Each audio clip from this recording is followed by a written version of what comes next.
Halo, selamat siang adik-adik. Balik lagi ya.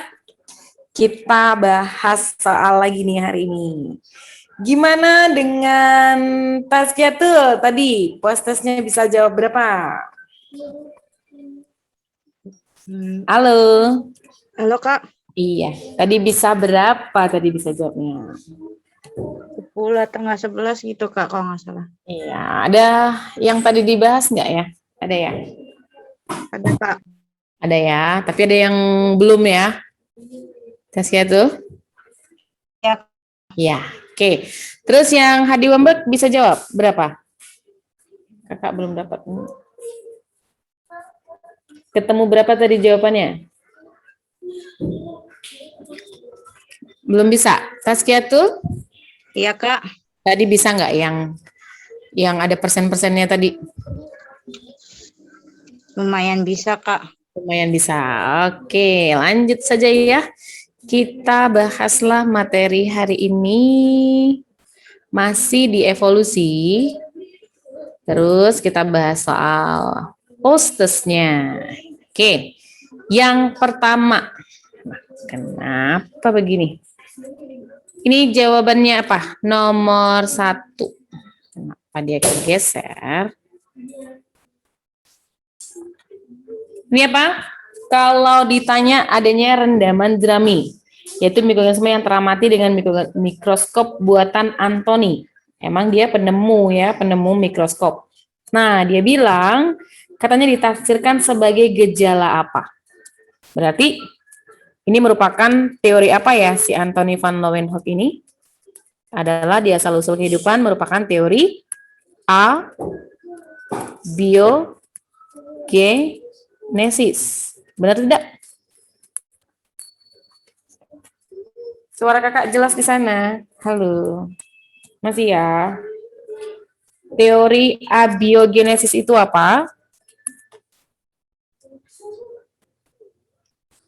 Ada kedengaran nggak suara kakak di sana? Halo, halo. Ini Kedengaran Kak. kedengaran ya? Teori abiogenesis itu adalah berasal dari kata a, itu tidak, bio berarti makhluk hidup. Bahwa katanya makhluk hidup itu yang tadi kakak sempat singgung juga ya. Makhluk hidup itu berasal, dia bilang secara spontan ya, berasal dari benda mati atau benda tak hidup gitu. Nah, jadi teori abiogenesis ini disebutnya sebagai generatio spontanae. Nah, jadi ini berarti dia tidak mengikuti langkah-langkah dari metode ilmiah, ya kan? Nah, kalau misalkan dibilang metode ilmiah itu ada yang namanya eksperimen, gitu. Kalau generasi spontana ini hanya sampai mungkin merupakan dugaan, hipotesa saja, dia tidak buktikan. Nah, maka teori abiogenesis ini pendukungnya atau tokoh-tokohnya adalah siapa saja nih? Yang pertama adalah Aristoteles, ya kan? Aristoteles nih dia bilang jadi bahwa makhluk hidup itu berasal dari benda mati. Terus begitu juga dengan si Anthony. Nah, si Anthony juga sebagai pendukung teori abiogenesis. Lalu ada John Needham. Nah, John Needham ini, mereka ini menyatakan bahwa itu tadi generasi spontan yang terjadi. Maka dia bilang ada pada rendaman jerami. Rendaman jerami ini ada mikroorganisme yang teramati. Jadi dia bilang, oh itu dari rendaman jerami tuh. Padahal rendaman jerami itu kan apa sih Kak? Rendaman jerami itu kan yang sisa tanaman padi ya. Nah, jadi itu ada mikroorganismenya. Padahal itu kan sudah mati ya. Nah, tapi Anthony bilang bahwa makhluk hidup itu tadi mikroorganismenya berasal dari rendaman jerami tersebut. Nah, itu salah. Nah, berarti ini ditafsirkan sebagai gejala apa? Adalah abiogenesis. Nah, lalu teori ini diruntuhkan. Sama kayak tadi kasus evolusi. Lamarck itu nggak setuju tuh. Nah, teori ini diruntuhkan oleh siapa? Teori biogenesis, ya kan? Kalau teori biogenesis itu adalah dia bilang apa? Nah, jadi kalau misalkan abiogenesis makhluk hidup itu berasal dari benda mati. Nah, kalau biogenesis itu berarti bilang membuktikan bahwa makhluk hidup itu berasal dari makhluk hidup sebelumnya. Nah, itu dia. Makhluk hidup sebelumnya. Gitu kan? Nah, jadi kalau dibilang merasakan makhluk hidup sebelumnya berarti ada asal-usulnya. Nah, ini siapa tokoh-tokohnya? Ada yang masih ingat nggak?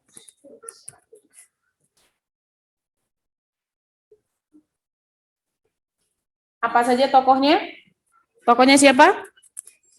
Halo, yang membuktikan dengan adanya potongan daging, yaitu Francisco Redi. Ready. Iya, dia bilang apa kesimpulannya? Bahwa apa nih teori Francisco Redi?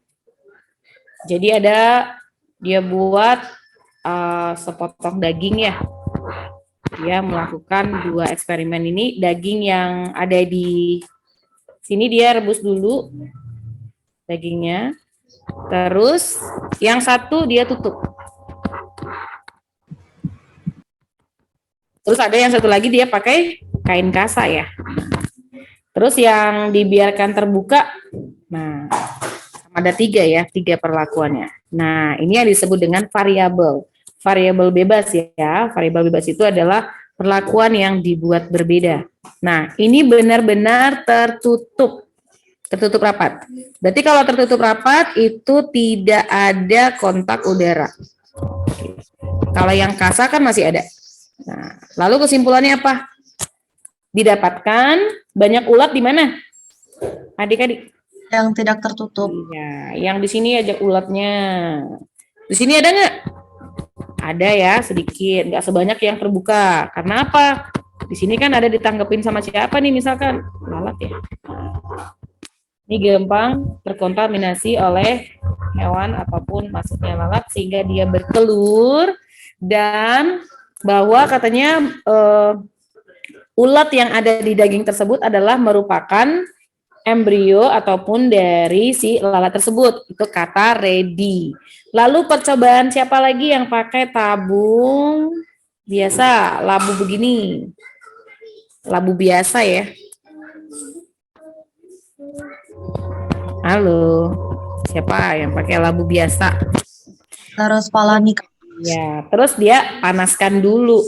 Dia panaskan pada tungku ya. Nah, ini. Nah, jadi labu ini dia di sini ada kaldu. Jadi kalau perbedaannya, kalau Redi menggunakan dagingnya, kalau si Spallanzani sama Louis Pasteur itu menggunakan kaldunya. Nah, di situ bedanya. Jadi kalau si bedanya Lazarus Spallanzani ini bedanya sama siapa? Louis Pasteur itu adalah di labu. Kalau Lazarus Spallanzani itu dia labunya labu biasa. Labu itu maksudnya tabungnya. Kalau Louis Pasteur itu dia menggunakan tabung leher angsa. Nah, kenapa disebut atau pipa F? Nah, supaya benar-benar jadi di sini ada yang tertutup ya, ditutup nih. Kalau labunya tadi ditutup dengan penutupnya ini, maka ini tidak ada kontak udara, gitu kan? Nah, sehingga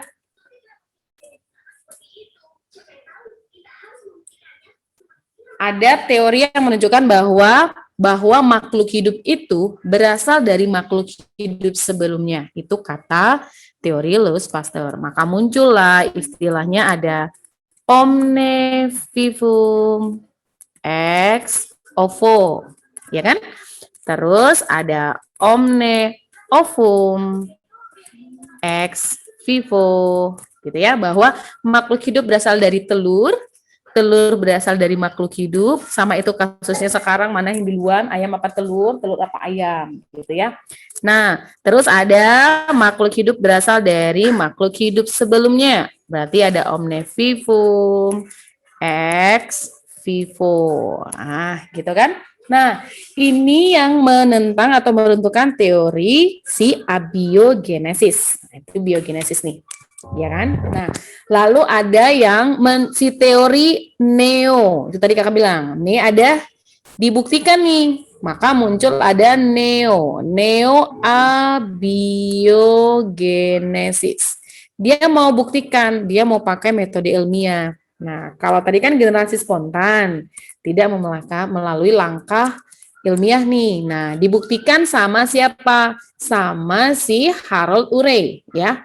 Si Harold Urey ini atau teori si Oparin juga bahwa katanya itu bukan makhluk hidupnya yang ini, tapi ada senyawa anorganik. Nah, senyawa anorganik ini nanti kalau misalkan karena ada lecutan dari si sinar kosmis yang ada di atmosfer katanya, nah ini nanti akan bereaksi menjadi atau membentuk senyawa apa? Senyawa organik. Jadi gitu. Jadi senyawa anorganik berubah menjadi senyawa organik. Nah, senyawa organik inilah yang nanti yang akan menyusun struktur tubuh dari makhluk hidup dari situ.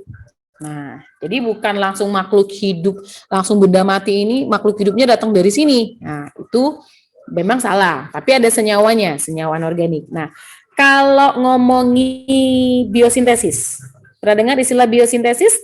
Kalau biosintesis itu sama dengan atau sinonim dengan adanya anabolisme. Nah, berarti ini ada proses pembentukan molekul sederhana menjadi kompleks. Itu biosintesis ya. Kalau metagenesis, kayaknya kita pernah belajar. Metagenesis itu apa ya? Halo. Metagenesis itu apa?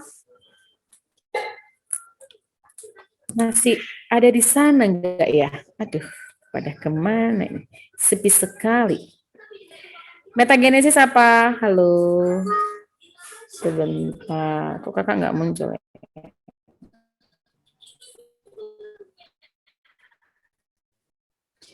Metagenesis itu adalah merupakan pergiliran keturunan. Itu kan ya?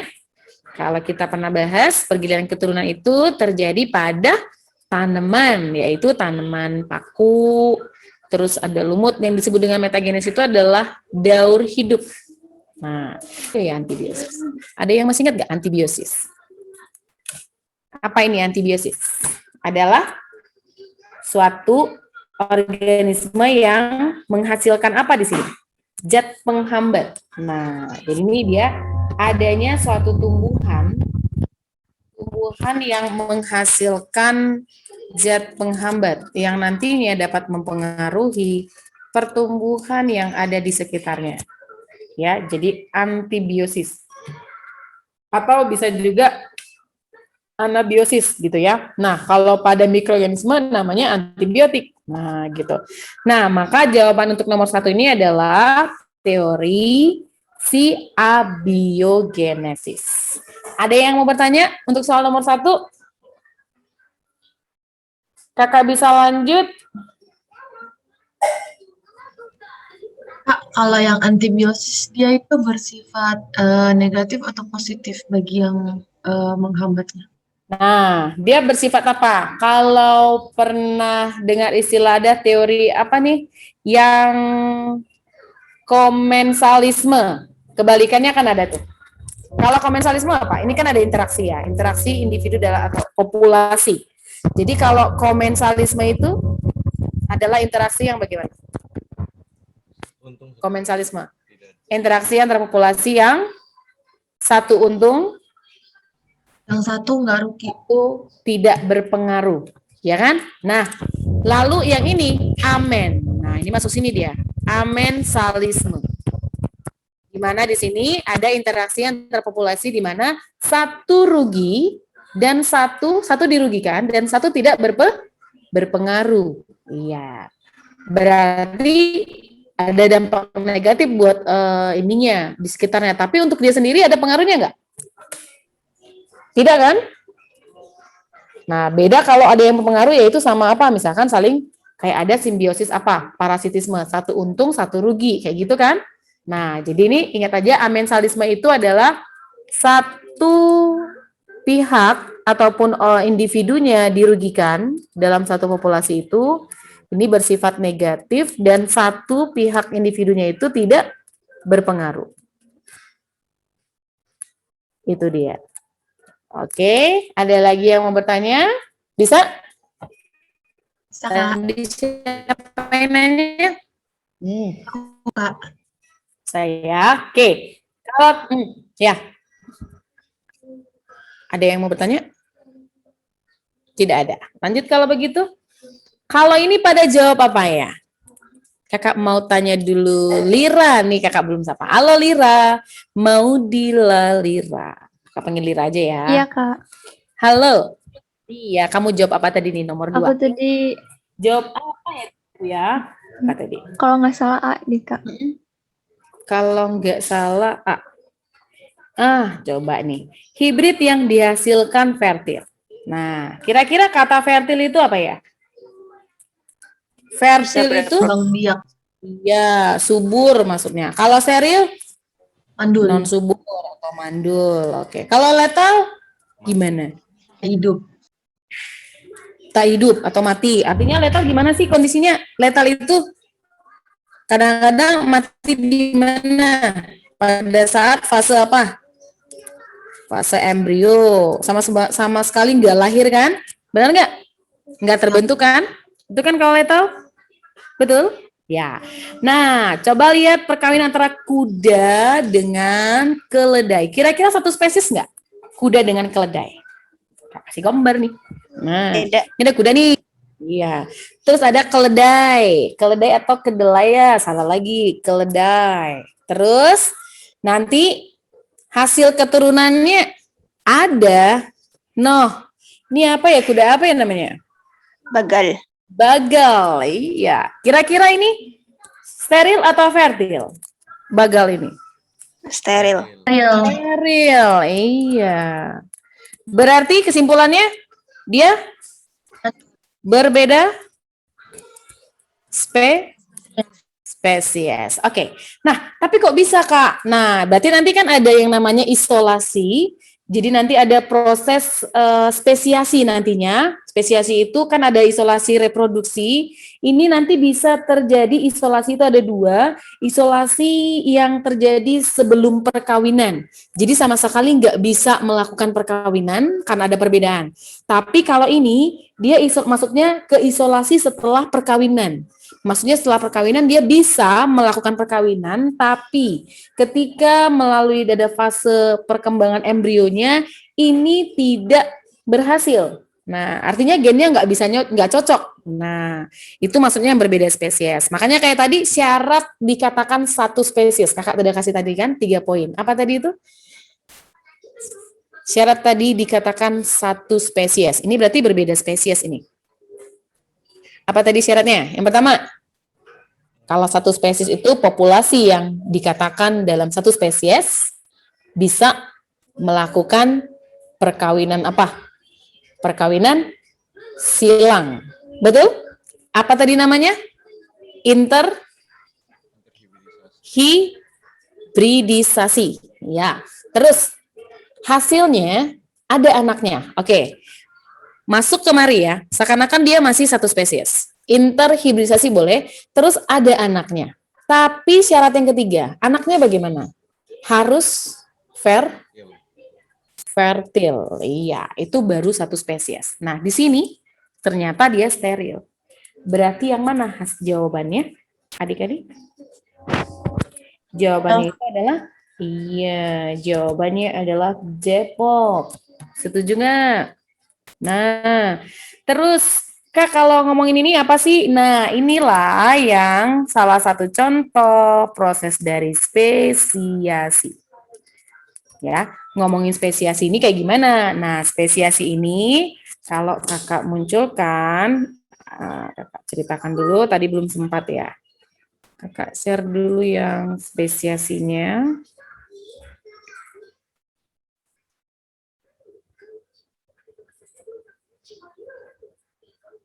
Oke, sudah tershare belum?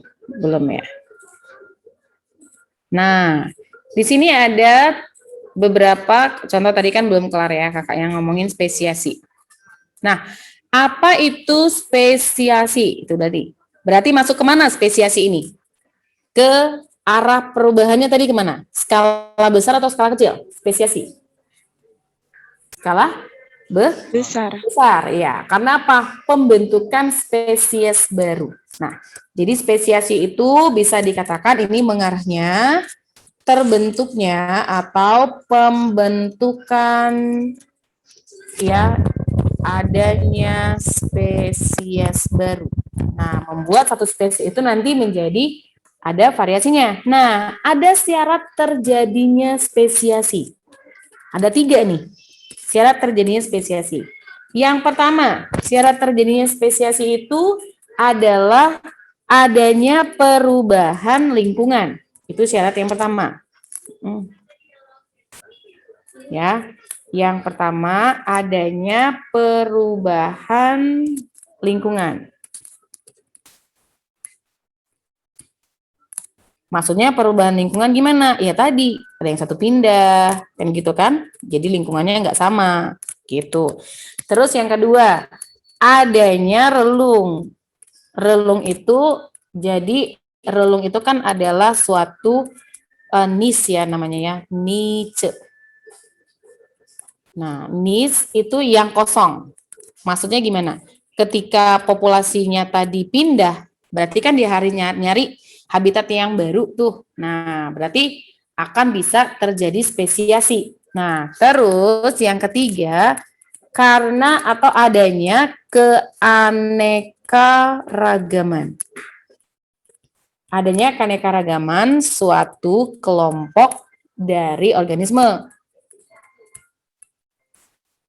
Nah, ini adalah merupakan syarat terjadinya spesiasi. Nah, apakah beda habitat dengan relung? Nah, kalau dibilang habitat, habitat itu tempat dia tinggal.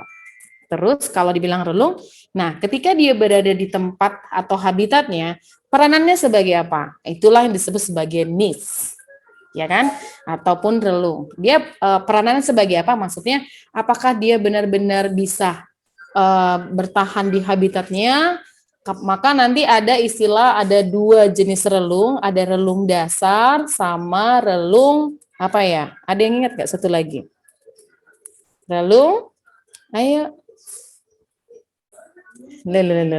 Kalau dibilang relung dasar, dia belum ada kompetisinya. Nah, terus kalau ketika ada kompetisi yang masuk ke habitat yang sama, sehingga dia jadi bergeser nih populasinya. Nah, itu disebut relung nyata. Nah, jadi ada 2 nih. Jadi artinya relung itu adalah peranan suatu individu di dalam habitatnya. Nah, tapi ketika peranan itu terlihat jelas, ketika ada kompetisi, maka terbentuklah atau terlihatlah ada yang namanya relung nyata. Nah, terus tadi syarat terjadinya spesiasi.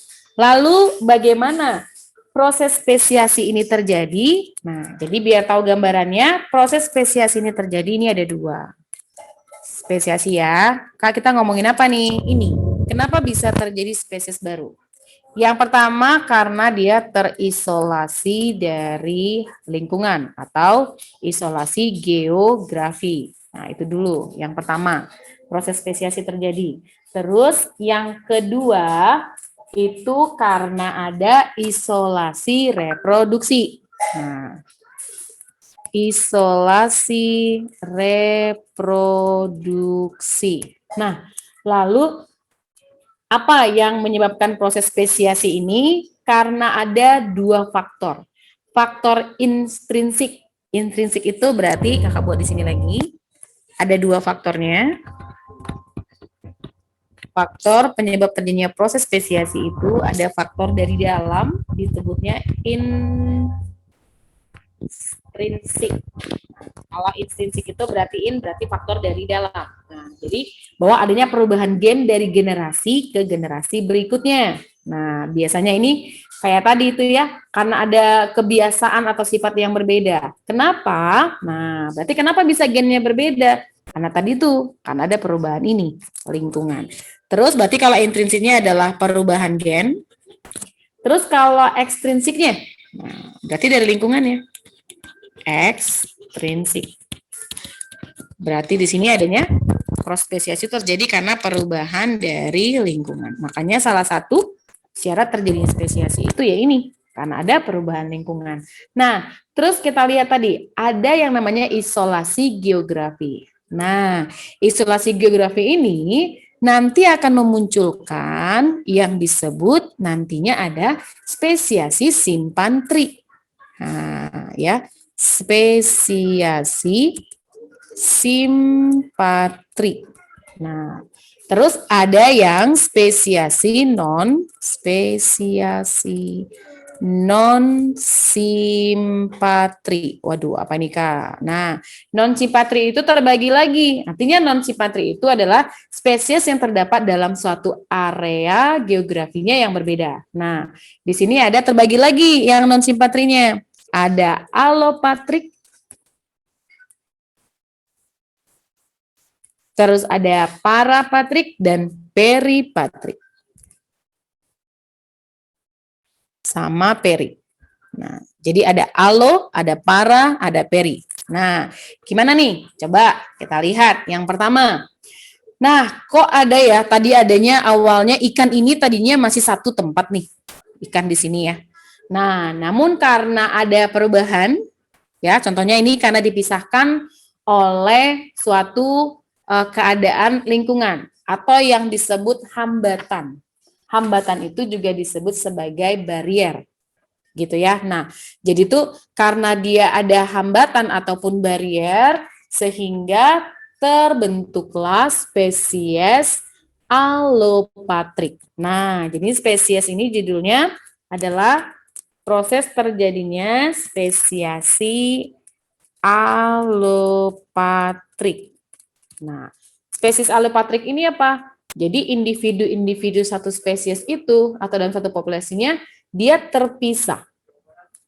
Jadi adanya populasi yang tadinya satu spesies ini terpisah. Kok bisa terpisah? Karena adanya hambatan pada lingkungan. Berarti kan ada perubahan ya. Tadi ingat lagi ya syaratnya. Ada perubahan. Perubahannya itu, nah hambatan ini bisa disebut sebagai barrier. Apa saja hambatannya? Nah, hambatannya berarti bisa kayak lautan. Terpisah nih. Terus ada gunung. Ya enggak? Terus ada perubahan apa? Misalkan iklim. Nah, loh ini Kak kok bisa retak begini? Nah, misalkan di perairan sungai misalkan, ya kan? Nah, terus terjadi penyusutan. Nah, ini berarti membuat ini jadi airnya menyusut, ini menjadi apa misalkan di sini daratan kan gitu. Nah, jadi ini kepisah yang tadinya satu spesies. Nah, atau berarti mereka bisa jadi sama lagi enggak? Enggak bisa. Kenapa? Karena mereka sudah berada di habitat yang berbeda. Nah, inilah nanti yang membuat suatu spesies memunculkan satu spesies. Nah, ini nanti menjadi dua spesies ini jadinya nanti. Spesies 1 sama spesies 2. Kenapa jadi ada variasi? Karena ini tadi mereka dipisahkan dari suatu habitat.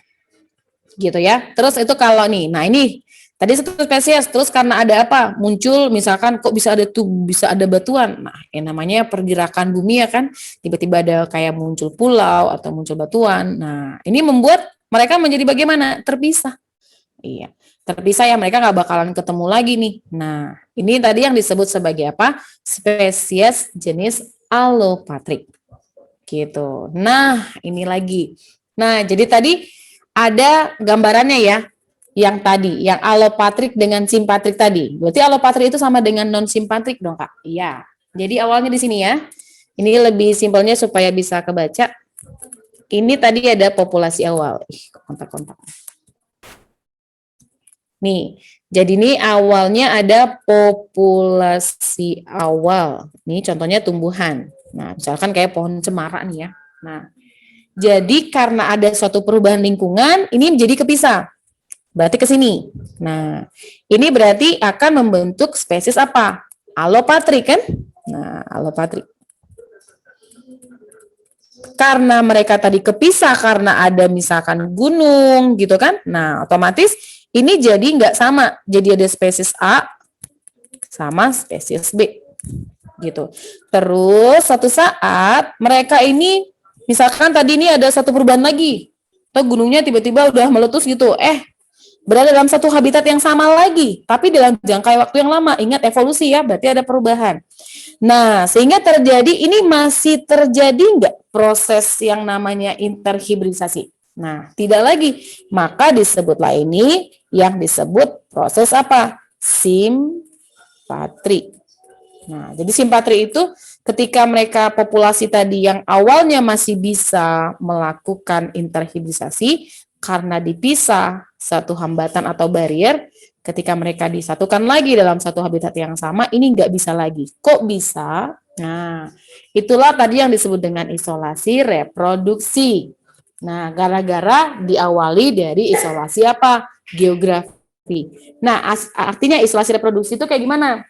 Isolasi reproduksi itu ada dua lagi nanti. Ada isolasi sebelum perkawinan sama isolasi setelah perkawinan. Kalau sebelum perkawinan itu ada, nah, apa yang maksudnya dengan isolasi ekologi? Isolasi ekologi itu dia dihambat, jadi proses reproduksinya itu nggak terjadi karena habitat yang berbeda.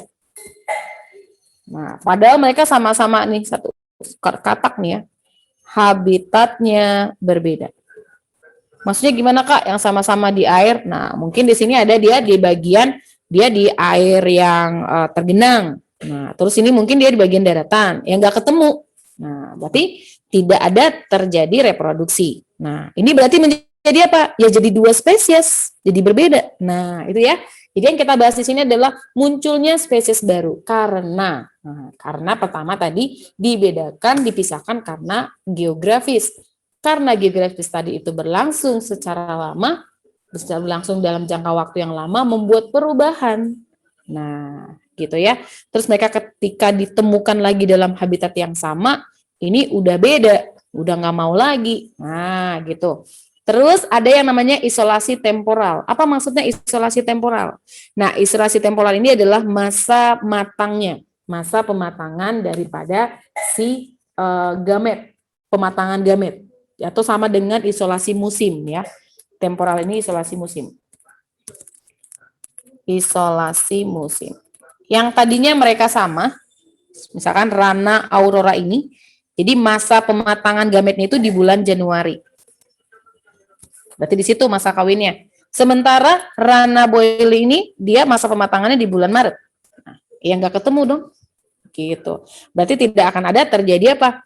Hambatan atau tidak terjadinya reproduksi. Gitu ya. Jadi kalau bilang isolasi itu pemisahan, tidak terjadi reproduksi. Yang satu karena perbedaan tempat atau habitatnya, terus yang kedua karena perbedaan musim, yaitu perbedaan pematangan gametnya. Terus ada lagi, apa yang termasuk dari isolasi reproduksi? Tingkah laku. Nah, yang tadinya hewan, nah, ini bingung nih. Nah, I don't understand katanya ya kan. Nah, ini nggak kebaca nih. Padahal mereka itu tadinya satu spesies. Cuman karena mungkin dia tadi berbeda habitat atau pergi ke geografis yang lain gitu kan. Terus mereka ketemu lagi, ini udah beda bahasa nih. Mungkin yang satu pakai bahasa tubuh, yang satu pakai bahasa mata, yang nggak nyambung nih. Nah, itu yang disebut dengan isolasi tingkah laku. Jadi akan menghambat proses reproduksi. Ya, itu poin yang ketiga. Terus ada lagi yang disebut dengan isolasi reproduksi. Apa itu? Nah, isolasi mekanik. Maksudnya isolasi mekanik. Nah, di sini adanya perbedaan apa kalau mekanik? Bentuk morfologi. Jadi, bentuk morfologi organ reproduksinya nggak mendukung, nggak sama gitu ya.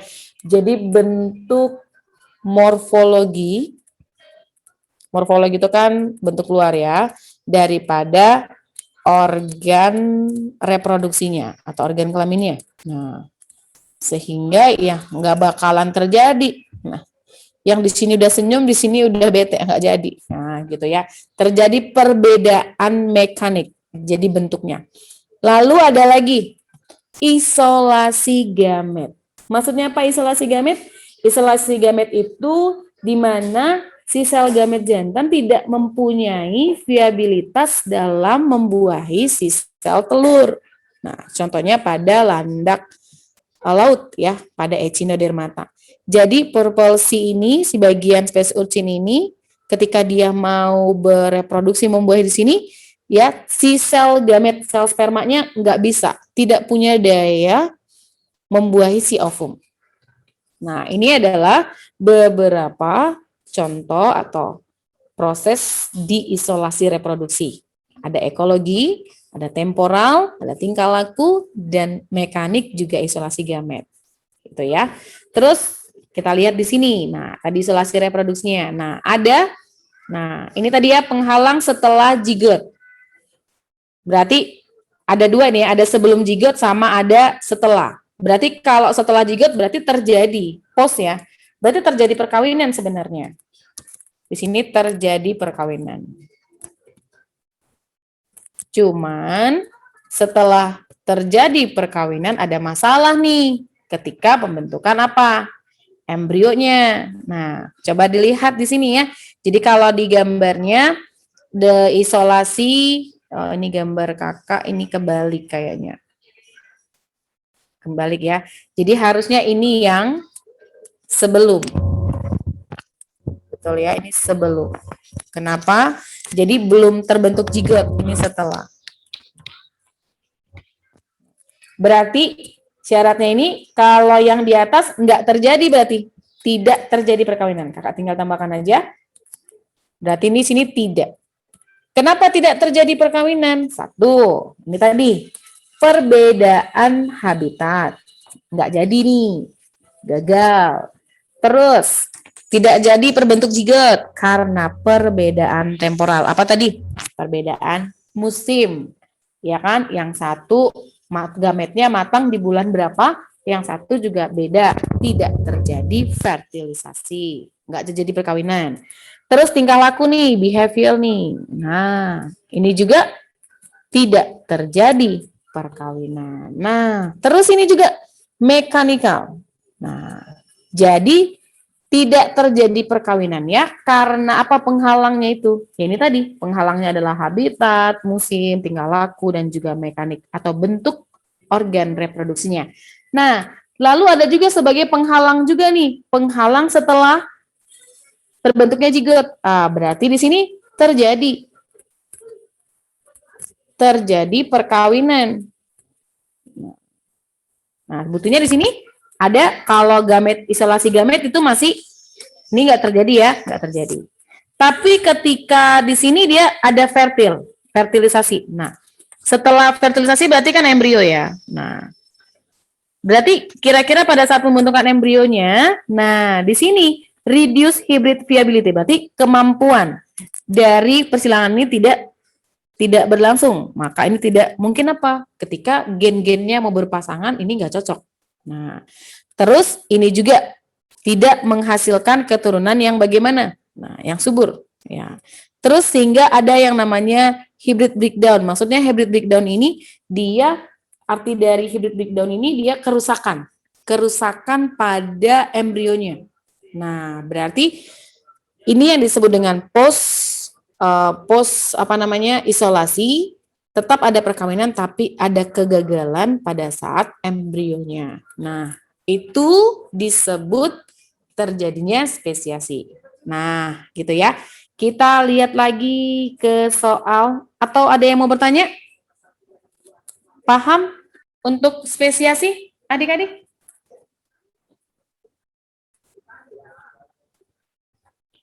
Masih kedengaran suara kakak di sana?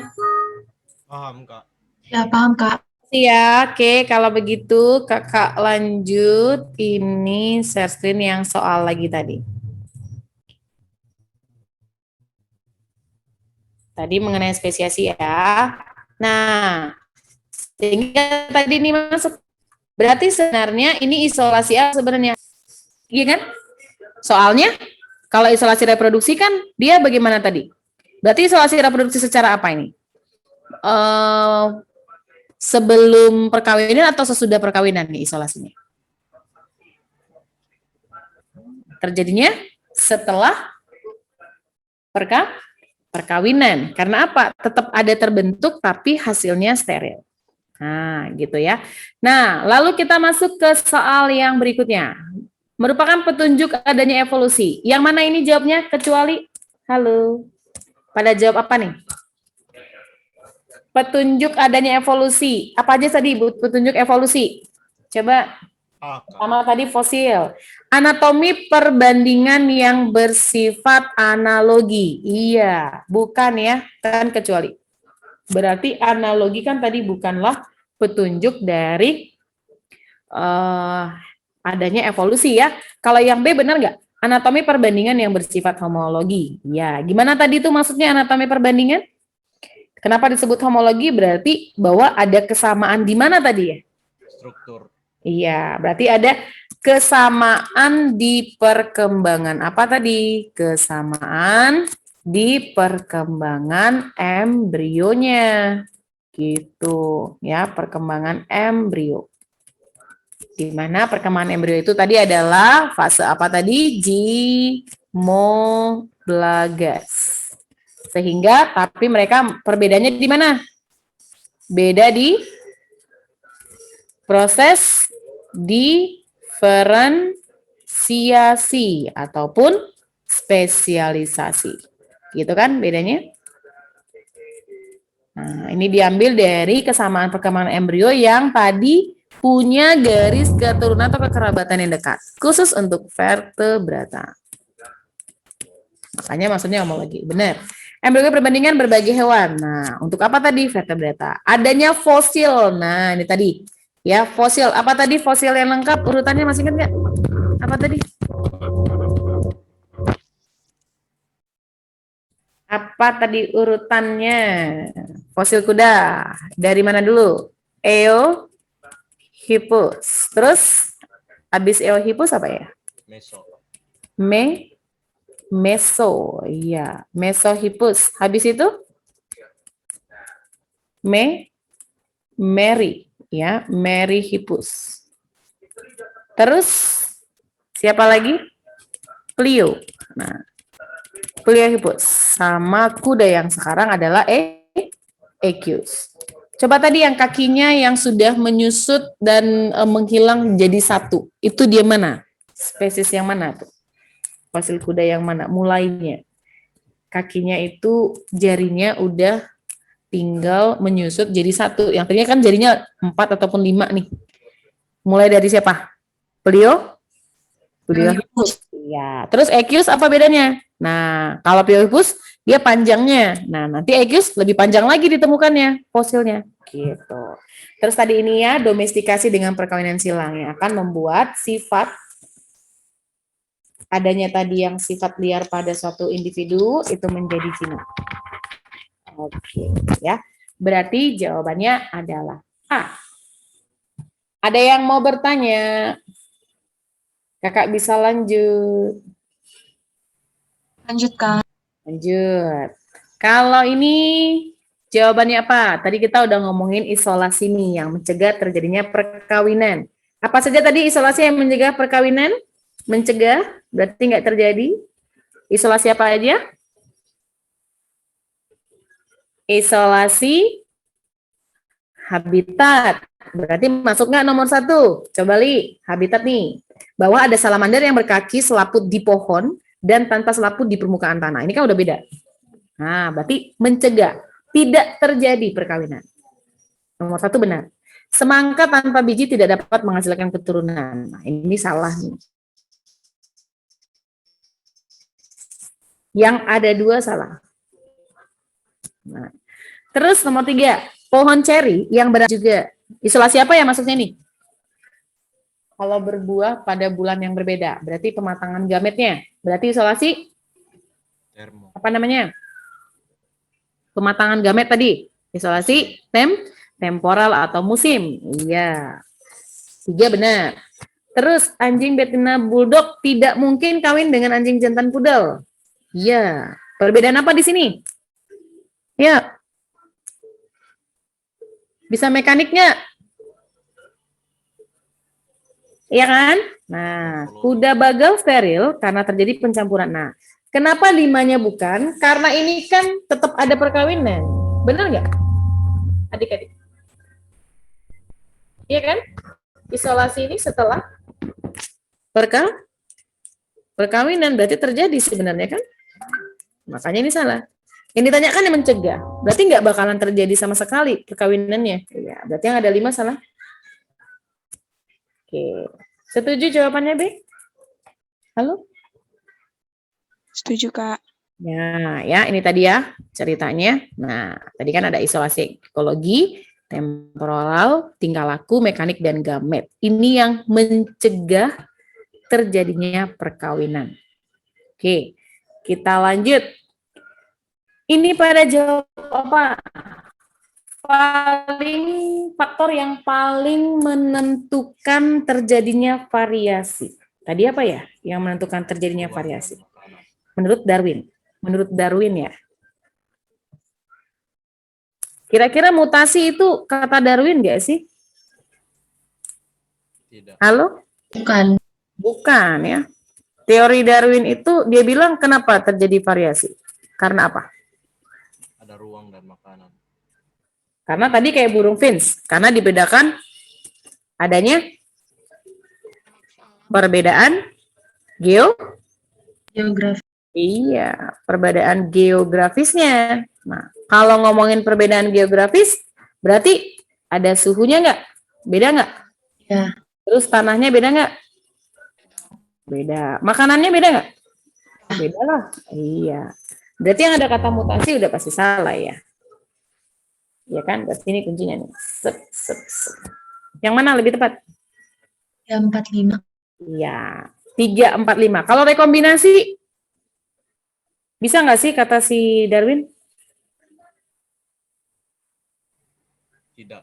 Rekombinasi itu karena ada apa ya? Perbedaan geografis. Ini tadi kalau rekombinasi itu kata Darwin nggak sih rekombinasi? Halo. Yang paling dominan itu adalah mengenai geografis ya. Kalau kata Darwin ya. Berarti itu 3, 4, 5. Gitu dia. Jadi perbedaan geografis itu akan membuat adanya, nah ini, adanya variasi. Seperti temuan dia pada si burung finch itu. Gitu. Kalau udah ngomongin geografis sudah pasti inilah suhu, tanah, dan makanan. Ada yang mau bertanya? Tidak ada. Kakak lanjut kalau begitu. Ini pada jawab apa ya? Yang A, Kak. Nah, ini kayaknya pada yang benar ya. Jadi ada yang mengatakan kekerabatan hewan dengan istilahnya kelompok D. Apa itu Kak? Monofelitik. Nah, terus ada parafelitik sama poli. Nah, jadi ini sebenarnya adalah merupakan sistem ataupun pohon filogenik ini ceritanya. Jadi ini adalah menunjukkan adanya kekerabatan pohon filogenik atau pohon filogenetik. Nah, jadi kalau misalkan ada 3 nih, apa beda monofelitik, parafelitik, dan poli? Nah, kalau digambarkan, jadi ngelihatnya dari titik sini. Jadi ada awal 1 di sini nenek moyangnya. Terus terbagi.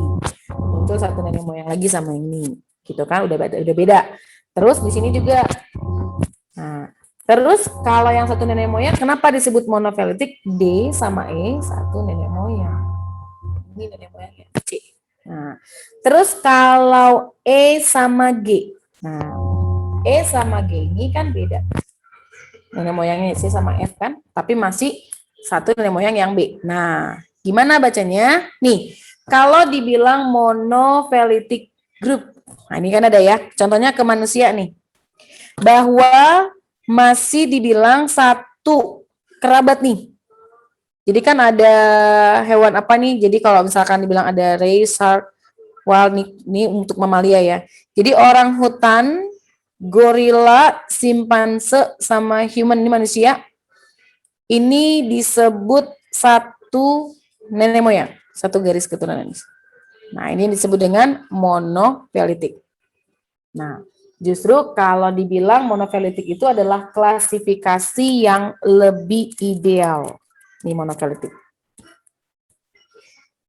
bisa disebut klasifikasi atau pengelompokan yang lebih ideal. Nah, siapa tahu nanti ada pertanyaannya.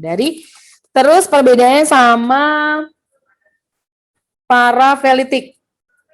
Nah, parafelitik itu manusianya udah digeser nih. Jadi tidak sama, dia hampir mendekati monofelitik tuh. Nah, tapi kalau parafelitik itu dia terlihat seakan satu nenek moyang nih. Nah, human nggak masuk lagi. Jadi yang satu nenek moyang itu sebenarnya secara parafelitik itu adalah bahwa pengelompokan orang hutan, gorila, dan simpanse itu dalam satu famili ya, yaitu famili Pongidae. Nah, berbeda dengan manusia. Nah, itu parafelitik. Kalau di monofelitik mereka masih sama. Ini adalah pongo. Ya. Pongo apa pongi? Pongidae. Nah, ini mereka satu famili. Kalau human kan udah beda. Hominidae kan? Nah, itu kalau parafelitik. Terus kalau polifelitik kayak gimana? Nah, jadi kalau parafelitik itu dia bahwa ada beda famili. Nah, kalau polifelitik itu bahwa katanya hiu sama paus itu dikelompokkan dalam kelompok yang sama. Salah ya. Padahal mereka beda nenek moyang nih. Nah, polifelitik. Berarti shark, hiu, sama paus ini kan seakan-akan mereka dalam satu kelompok atau dalam satu grup. Padahal di sini dia, kalau dilihat dari nenek moyangnya, ini yang sama. Nah, sementara yang ini udah beda dari nenek moyangnya. Nah, itu adalah polifelitik. Nah, sehingga untuk soal ini, mana yang mengenai kerabatan hewan dan istilahnya, berarti kalau yang DE ini adalah monofelitik, kalau E sama G harusnya apa dong? Adik-adik. Poli. Ya, tidak sama ya. Oke, nah, maka jawaban untuk soal ini adalah A, monofelitik. Oke, bisa kita lanjut? Lanjut. Kalau ini jawab apa? Ini ada khusus hukum Hardy-Weinberg ya. Hukum Hardy-Weinberg itu gimana sih tadi syaratnya? Hukum Hardy-Weinberg itu syaratnya tadi ada berapa? Ada 5. Coba menyatakan bahwa bisa terjadi frekuensi gen yang bagaimana? Tetap seimbang. Apa syaratnya tadi? Tingkat reproduksi dalam suatu populasi itu bagaimana? Tinggi. Sehingga menghasilkan populasi yang lebih besar, terus terjadi perkawinan acak, lalu tidak terjadi seleksi alam, mutasi, atau migrasi, ya kan? Sehingga ada ketentuannya P tambah Q sama dengan 1. Itu adalah rumus untuk frekuensi gen, di mana tetap 1, seimbang. Nah, di sini catatannya, kalau alel P itu adalah untuk sifat yang dominan. Kan alel itu ya. Terus kalau Q itu adalah resesif. Nah, terus kalau yang heteronya gimana? Nah, kalau yang heteronya itu kan berarti ini dipangkat 2 lagi. Ini menjadi P kuadrat tambah 2PQ tambah Q kuadrat. Gitu kan? Berarti yang heteronya yang ini. 2PQ. Nah, gitu ya. Berarti kalau dia ini P, ini berarti kalau yang dominannya berarti P kuadrat. Kalau yang resesifnya itu adalah Q kuadrat. Terus kalau yang heteronya. Nah, kalau yang heteronya berarti 2PQ. Terus kita lihat ke soal. Buta warna. Nah, ini kan ngomongin buta warna berarti dia yang terpaut kromosom X berarti bersifat apa? Resesif ya. Nah, karena buta warna itu bersifat resesif, berarti itu sama dengan Q. Ya enggak? Resesif itu berarti Q. Nah, terus catatannya untuk buta warna.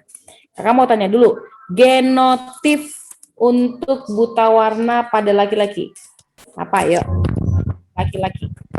X, B kecil, Y. Gitu kan? Kalau perempuan. Perempuan itu X, B kecil, X, B kecil. Kan gitu. Nah, berarti kita bisa buat Q kalau pada laki-laki itu adalah Q, kalau perempuan itu adalah Q kuadrat. Kok gitu, Kak? Nah, karena pada perempuan kan ini kasusnya terpaut di kromosom X dan perempuan punya 2 kromosom X. Nah, berarti ini udah langsung dapat nih. Laki-laki penderita buta warna pada suatu wilayah itu sebanyak 7%. Berarti itu Q. Perempuannya apa? Perempuannya berarti Q kuadrat, gitu kan? Berarti kita buat. Udah dapat Q-nya berarti. Kalau kita buat ke rumusnya, berarti P tambah Q sama dengan 1. Kita cari P-nya. 1 dikurang 0,07. Wah, Kak, kok bisa langsung 0,7? Q-nya, tadi kan di sini yang laki-laki. Q-nya itu sama dengan 7%. 7% itu kan sama dengan 0,7. Ada berapa ini? 0,93. Betul? Betul nggak? Halo, halo, halo, halo. Sehingga ditanya wanita karirnya. Wanita karir itu gimana? Wanita karir. Wanita karir itu masih ingat genotipnya nggak? Wanita karir itu apa? X, B besar, X, B kecil. Nah, karena ini hetero berarti ini nyarinya 2PQ. Ya kan? Berarti udah dapat P sama Q-nya kan? Pakai rumus aja berarti. 2 kali P. P-nya mana? 0,93. Kali Q-nya 0,07. Dapat berapa ini? Ayo. Itu yang karirnya 2PQ. 13. Berapa ini 2PQ untuk karirnya? Berapa? 13. 13, ya kan? Karena kan nanti dia dikali 100% lagi. 13%. Berarti yang mana jawabannya? Kira-kira 13%, 49% atau 13% dan 0,49? Yang mana berarti? Logikanya gini. Kan tadi laki-laki itu Q, berarti dia 7%, berarti 0,07. Ya nah. Kalau perempuannya berarti Q kuadrat. Berapa? 7%, berarti 49%. Tapi berarti berapa ini? 0,49. Iya kan? Berarti yang mana jawabannya? Adalah A. Paham? Bisa diikuti? Atau ada yang mau bertanya?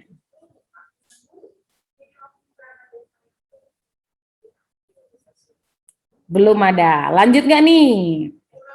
Lanjut, Kak. Lanjut. Oke. Kalau ini jawabannya apa?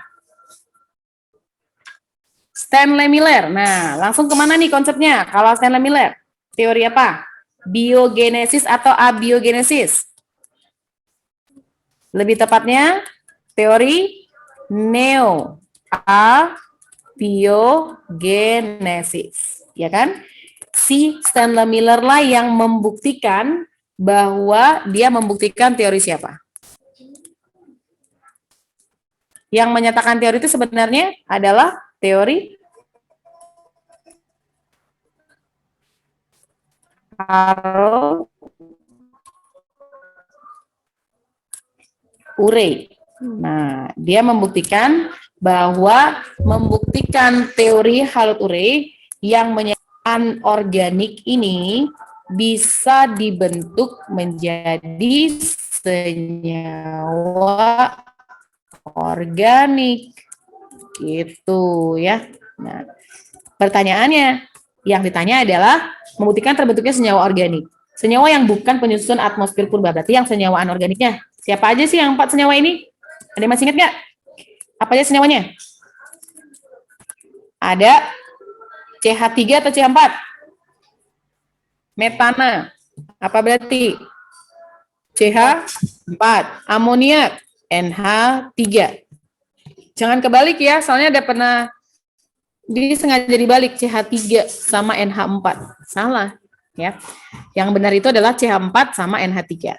Terus ada air sama hidrogen. Ini kan ya senyawanya. Nah, inilah nanti yang akan terbentuk dengan adanya sinar kosmis. Tuh. Sinar kosmis ini teori Harold Urey. Lalu digantilah sama sistem laminar dengan loncatan listrik. Terus membentuk senyawa apa? Asam amino sebagai senyawa organiknya. Berarti di sini udah ketemu jawabannya. Mana yang bukan? Yang bukan adalah CO2. Iya kan? Setuju enggak?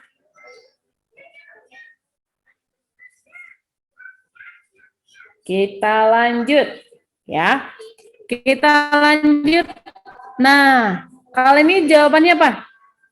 Weismann melakukan pembuktian kejadian evolusi dengan cara menyilangkan tikus yang dipotong ekornya dan selalu menghasilkan tikus berekor panjang sepanjang 20 generasi atau 21. Mana yang benar dari hasil percobaan tersebut? Aku jawab deh, Kak. Jawabnya apa? Iya. Jawabnya dia kan menentang teori siapa tadi? Menentang teori Landmark. si Lamarck, bahwa katanya dia mau menentang yang sesuai, bahwa gen itu ternyata tidak dipengaruhi oleh lingkungan, ya kan? Nah, baru dia mendukung si teori Darwin, bahwa katanya seperti kayak jerapah itu bersifat apa tadi katanya? Jerapah itu tadi, kalau jerapah yang leher panjang bersifat Dominan. Dominan. Yang bersifat leher pendek itu nanti bersifat apa? Resesif. Gitu kan? Oke. Ada yang mau bertanya mengenai Agus Weismann? Kalau si Darwin apa aja tadi ya teorinya? Kakak mau tanya dulu deh. Sekali. Kakak panggil dulu adik Chandra. Halo Chandra. Dengar suara kakak enggak?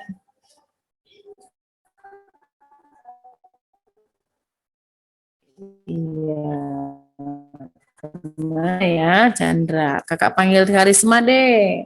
Halo Karisma. Waduh. Pada kemana nih? Kalau gitu Karolin lah. Halo Karolin. Ya, Kak. Gimana tadi teori Darwin? Apa aja tadi ya? Masih ingat nggak? Maksudnya mempengaruhi. Teori Darwin tadi yang pertama bahwa katanya ada variasi dalam satu spesies. Iya. Iya kan? Terus apa lagi? Bahwa setiap populasi itu bisa apa?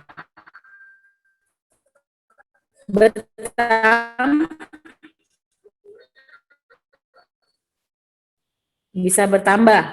Kok bisa bertambah? Karena kok bisa bertambah? Reproduksi. Tapi bisa juga nggak Kak terhambat proses reproduksinya? Bisa. Karena apa tadi? Siapa faktor pembatasnya? Faktor pembatasnya itu adalah berupa habitat atau ruang dan juga makanan. Maka kalau makanannya tercukupi dan juga habitatnya mendukung, maka dia bisa meningkatkan atau bisa bereproduksi dan populasinya banyak sehingga survive gitu ya. Oke, kita lanjut saja ini ke soal berikutnya. Kalau ini pada jawab apa? Kakak tunggu dulu nih, pada jawab apa ini ayo? Tadi saya jawab A, Kak. Apa ini jawabannya? Mana yang benar? Terkait evolusi. Coba kita lihat. A-nya benar enggak? Kalau homologi yang benar. Kalau yang A, katanya homologi itu merupakan organ tubuh yang berasal dari jaringan dasar yang sama, sehingga berkembang menjadi organ-organ yang fungsinya sama. Betul atau salah? Oh ya salah, Kak. Fungsinya beda kan? Fungsinya yang beda. Coret. Oke, fungsinya beda. Oke, yang B-nya. Analogi itu katanya organ-organ tubuhnya yang sama, kemudian bentuknya yang berbeda, sesuai dengan fungsinya. Ayo. Bentuknya berbeda sesuai dengan fungsinya. Bukannya bentuknya berbeda, fungsinya sama. Betul nggak? Ya, fungsinya yang sama, Kak. Ya, berarti salah. Oke, coba yang C. Analogi adalah ilmu yang mempelajari mengenai perkembangan embrio katanya. Dengan mengaitkan asal-usulnya. Salah, bukan perkembangan embrio ya. Yang D, homologi adalah ilmu yang mempelajari mengenai organ tubuh yang sama tanpa memperhatikan asal-usul embrionya. Harusnya mengaitkan dong, iya nggak? Melihat apa dong tadi nih kalau homologi? Melihat asal usul daripada siapa? Nenek moyangnya, iya nggak? Harus sama kan? Betul? Dilihat dulu satu nenek moyang nggak? Baru dilihat ya homologi. Berarti ini salah. Kalau yang E, kira-kira gimana? Setuju nggak? Analogi adalah ilmu yang mempelajari organ-organ tubuh yang fungsinya sama tanpa memperhatikan asal-usul embrionya. Maksudnya tanpa memperhatikan asal-usul daripada si individunya. Betul nggak nih? Betul. Organ tubuh yang fungsinya sama. Fungsi. Betul? Betul. Ya, fungsinya sama kayak gimana tadi? Sayap. Ya enggak? Sama-sama punya sayap, tapi enggak memperhatikan bagaimana sih asal-usul mereka ini. Apakah satu kerabat atau tidak? Jawabannya adalah E. Setuju nggak? Halo. Setuju, Kak. Tadi pada jawab apa ini? Jawabnya E enggak?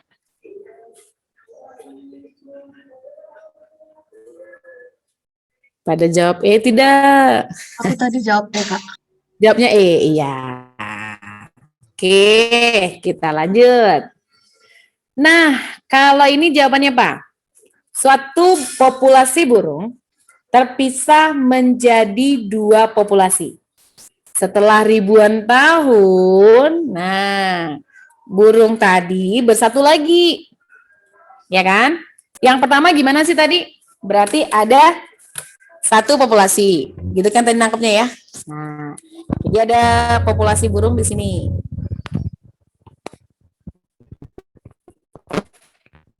Kalau populasi burungnya tadi satu habitat di sini, nah terpisah menjadi dua populasi. Terus jadi dua di sini nih. Terus, nah ini jadi berarti populasi burung A jadinya di sini jadi burung B misalkan spesiesnya. Nah, ini mau ngebentuk apa ya? Alopatrik atau simpatrik? Alopatrik. Adik-adik.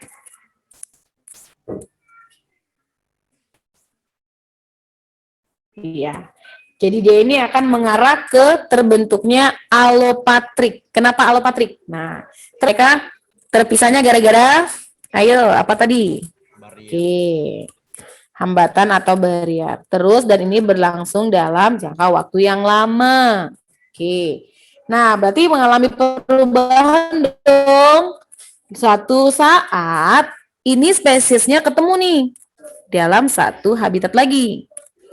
Spesies A, nah ketemu sama spesies B, nggak sengaja gitu,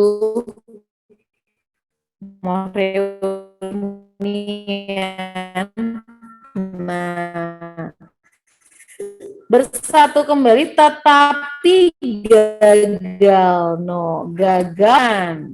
Ayo, kalau gagal berarti emang nggak jadi. Berarti di sini apa jadinya di sini? Ayo. Apa aja tadi? Yang bisa mencegah perkawinan? Bisa perbedaan? Mungkin habitat, terus perbedaan apa lagi? Musim. Perbedaan temporal atau musim, terus bisa perbedaan apa lagi? Morfologi. Ayo. Apa aja tadi perbedaannya? Tangkal. Loh. Ayo, perbedaan tingkah laku. Ya enggak? atau behavior. Terus mekanik, ya kan? Terus apa lagi tadi ya? Perbedaan gametnya. Nah, tuh. Ini nggak bisa nih jadinya spesies A sama B. Padahal mereka tadi awalnya di populasi yang sama. Karena terpisah, terus ketemu lagi. Nah, jadi ketika terpisah ini ngebentuk spesies alopatri. Gitu kan ya? Nah, terus kalau ini spesies A sama B ketemu dalam satu habitat lagi akan membentuk simpatrik. Nah, oke. Berarti mana di sini yang bukan? Kalau yang A, masa kawin kedua populasi tersebut berubah. Benar nggak? Benar, Kak. Benar. Yang B, populasi asal berevolusi menjadi dua spesies yang berbeda.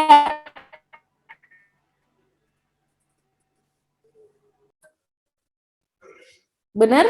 Benar. Benar. Populasi asal nih berevolusi kan jadi dua spesies asal, ya kan? Terus tidak terjadi isolasi gamet. Harusnya terjadi dong, karena kan tadi nggak terjadi gagal perkawinan. Nah, berarti harusnya terjadi ini, telah terjadi isolasi gamet. Dua populasi tersebut terisolasi secara geografis. Iya, awalnya mereka terpisah secara geografis, terus mereka ketemu lagi. Iya, udah beda lagi, udah nggak kenal malah, iya kan? Gitu. Jawabannya adalah C. Paham ya? Bisa? Kak. Bisa. Ada yang mau bertanya?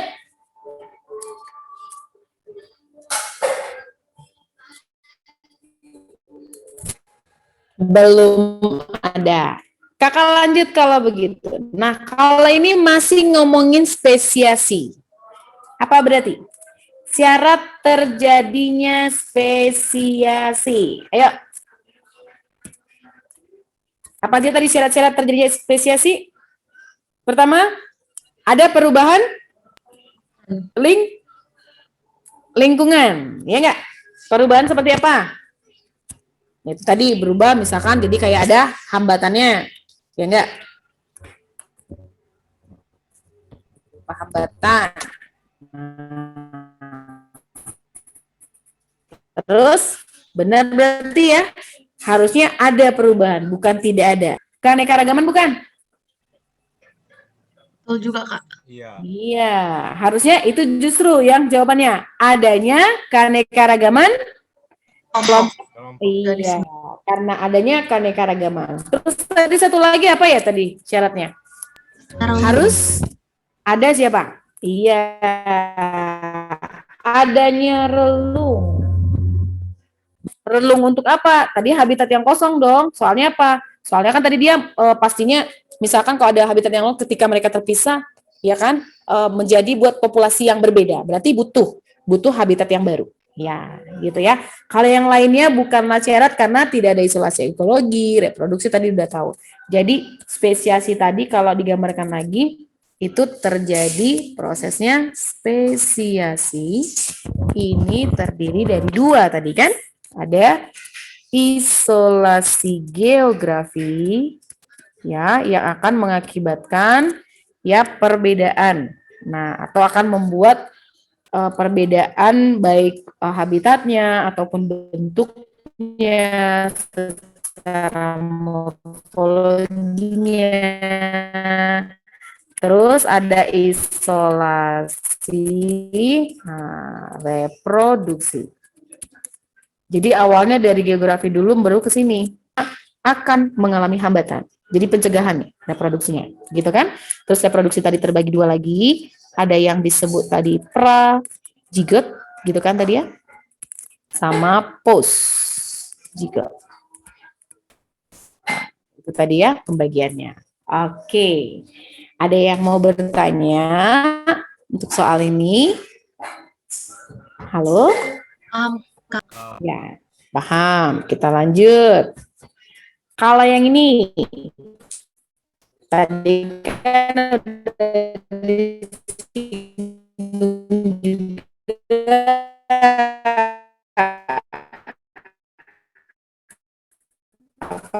jawabannya?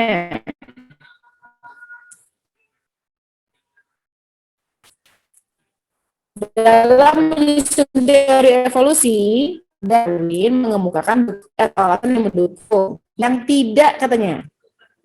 Mana yang tidak didasari? Pendapat Darwin. Yang tertutup. Betul nggak? Atau lewat dulu. Yang B, setiap populasi cenderung bertambah banyak nggak? Kata dia. Bisa Kalau lah. tambah banyak. Karena mampu apa tadi? Reproduksi. Bereproduksi. Oke, berarti bisa. Kan yang tidak. Tidak ada individu yang sama. Betul nggak? Betul. Betul. Adanya variasi kan? Dalam satu spesies. Terus, D. Bertambahnya populasi tidak berjalan terus. Betul nggak nih? Betul. Karena ada siapa tadi? Faktor pembatas. Tadi dipengaruhi oleh faktor apa? Pembatas. Pembatasnya. Siapa tadi faktor pembatasnya? Berupa Makanan. ruang dan waktu. Ruang dan makanan. Terus setiap spesies katanya memiliki genetik yang sama. Yang mana ini kira-kira? Jawabannya. Halo, pada jawab apa nih? Kakak jawab, tanya dulu Anissa. Halo Anissa. Dengar suara kakak tidak? Iya, Kak. Ya, apa jawabannya? Yang bukan, Kak. 12. Ya.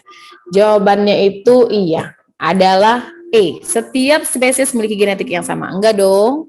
Iya kan? Jadi setiap berarti kan ada berbeda. Makanya dari tadi ada berbeda spesies. Maka yang bukan jawabannya adalah E. Oh, berarti yang A. Untuk berkembang biak diperlukan ruang tertutup. Iya dong. Atau seperti kayak habitatnya. Nah, ini berarti benar. Jawabannya adalah E. Kayaknya udah benar-benar ya. Kita lanjut. Atau ada yang mau bertanya? Lanjut, Kak.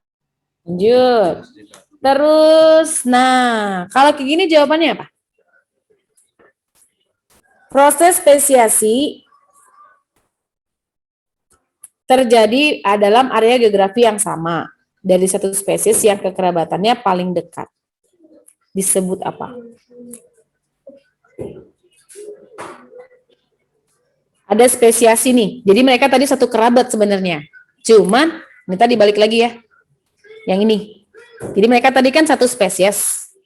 Cuman karena mereka terpisah geografisnya, terus mereka ketemu lagi. Nah, berarti membentuk Patri. iya, simpatri. Iya, simpatri. Jawabannya adalah B. Jawabannya adalah B. Nah, terus tadi kan ada dua ya, spesies simpatri sama spesies tidak simpatri. Nah, spesies yang tidak simpatri itu kan tadi adalah spesies, kalau simpatri itu kan tadi dia ketika dia berpisah dalam satu geografis terus ketemu lagi, mengalami perubahan, itu kan simpatri. Kalau tidak simpatri, nah tidak simpatri sama dengan alopatri kan. Nah, itu terbagi lagi kan? Terbagi lagi dengan, ada siapa tadi ya? Kakak bilang ada 3 ya. Apa aja itu tadi? Ada spesies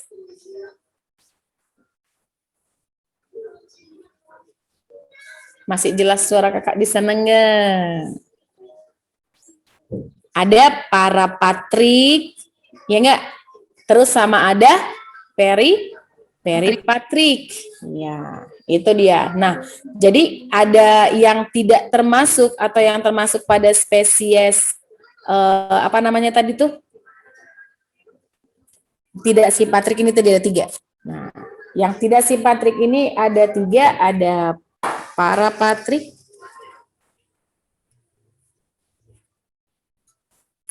terus ada alo ya, ada patrik sama peri.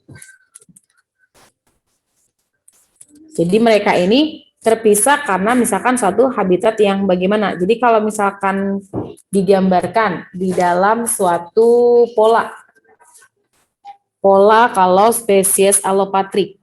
Jadi kalau Allopatrik itu, tadi simpatrik gini.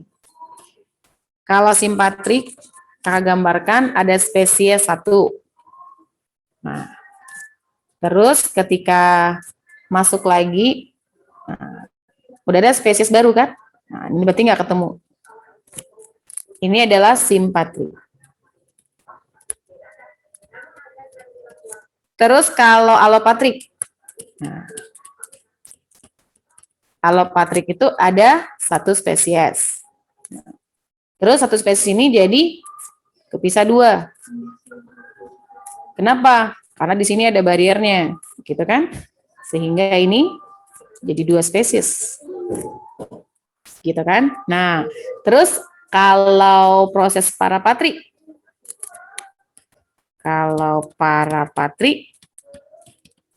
ini kakak buat gambarnya ini. Jadi kan adanya sama, terus sini jadi gini kan? Nah, kalau parapatrik ada 1 spesies atau populasi, terus ini langsung kepisah jadi 2.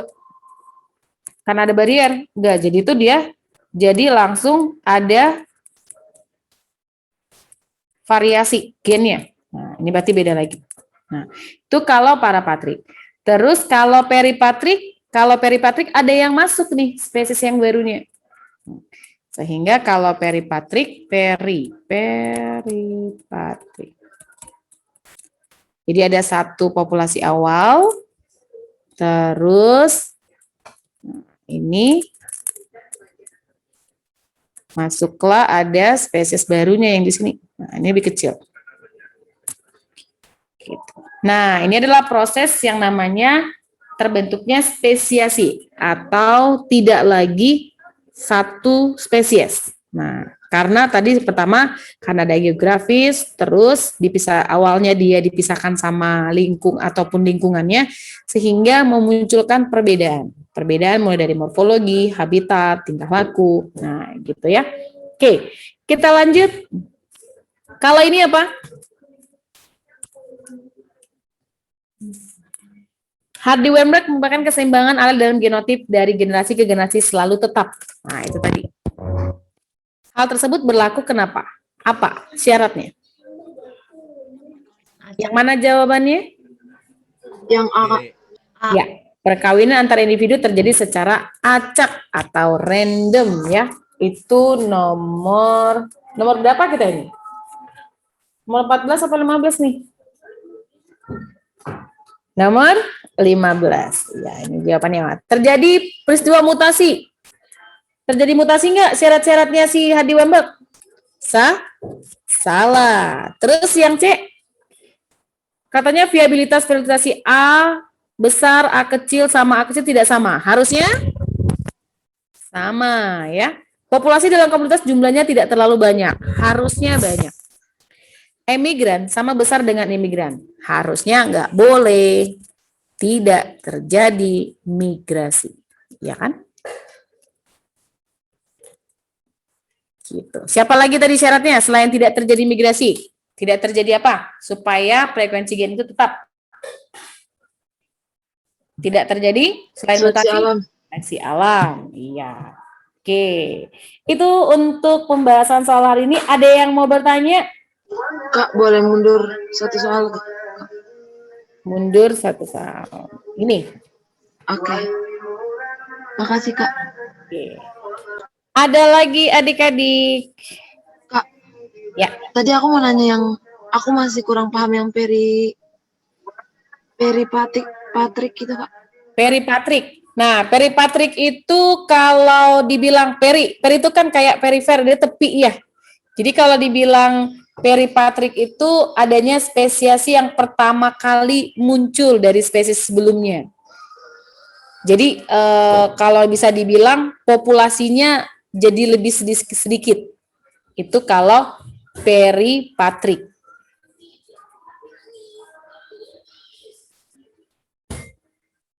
Masih kedengaran suara kakak? Masih, Kak. Masih, Kak. Tuh dia. Kalau peripatrik ya. Jadi kalau misalkan kayak gambarnya, dia sebagian kecil populasinya itu terisolasi ke lingkungan yang baru.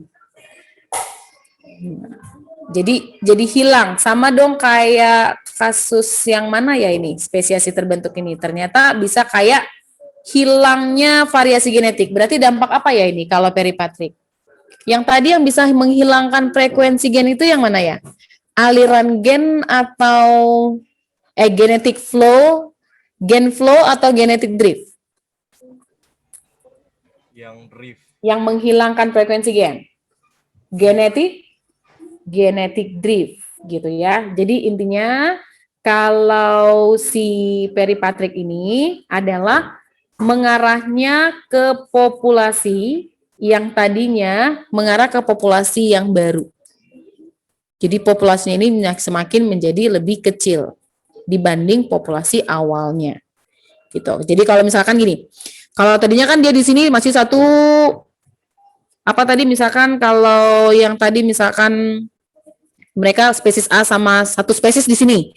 Terus lama-lama makin kecil ininya, satu spesies ini. Artinya dia tidak dominan lagi. Kok bisa? Nah, berarti ada yang namanya istilah kayak persaingan. Nah, bisa jadi. Nah, gitu, peripatric ini. Jadi yang tadinya di sini seimbang, gitu, gak lama-lama dia bergeser menjadi satu populasi yang paling kecil di dalam populasi awalnya. Bisa? Oke, makasih Kak. Ya. Oke, waktunya kayaknya udah habis ya untuk pembahasan soal. Nanti kalau misalkan ada yang masih bingung lagi, boleh tanyakan ke kakak lagi ya. Jadi intinya, kakak ulangin, kalau spesies allopatric itu spesies yang terjadi melalui isolasi geografis. Tetapi kalau spesies simpatrik, spesies yang terjadi tanpa melalui isolasi geografis. Maksudnya Kak, kalau simpatrik tetap ada di habitat yang sama, tapi sebelumnya mereka tadi berasal dari proses allopatrik. Bener nggak? Betul? Benar, Bel. Adik-adik? Betul, Kak. Iya kan? Seakan-akan mereka satu kerabat. Loh, mereka satu kerabat dalam satu habitat kok nggak bisa melakukan perkawinan? Ya. Padahal tadi sebelumnya ada asal-usulnya. Padahal mereka tadi sebenarnya dipisahkan oleh geografis. Nah, gitu. Oke, baiklah adik-adik, untuk pertemuan hari ini di evolusi mudah-mudahan materinya bisa dipahami dan buat persiapan UTBK untuk 4 minggu lagi kayaknya ya. Oke, tetap semangat. Selamat siang semuanya. Wassalamualaikum warahmatullahi wabarakatuh dan salam sejahtera buat kita semua. Terima kasih. Yang Terima kasih kasih, Kak. Kak. Nah. Kak.